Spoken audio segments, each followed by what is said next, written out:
This is Kelsey Dunkel here for this week's adoption story. In this segment, we are featuring a cat named Dan. Dan the man is a 3-year-old boy cat who was put into the shelter in January. He is one of the few cats who have been at the shelter the longest. Cats who have been at the shelter for a long amount of time tend to forget how to be playful. However, Dan is no such cat. Dan is still playful and loving.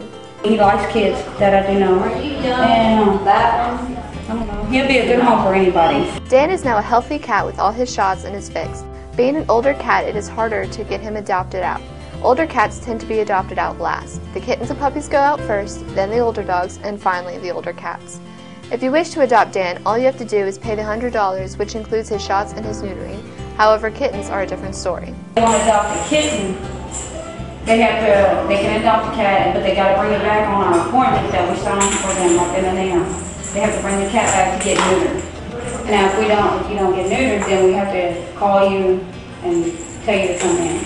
Besides Dan, there are plenty of other cats that need homes or just some attention. The shelter is looking for volunteers who can just come and spend time with the cats and play with them, so that the animals do not lose their sense of playfulness. This has been an adoption story. If you wish to adopt Dan, please visit the animal shelter off of 242.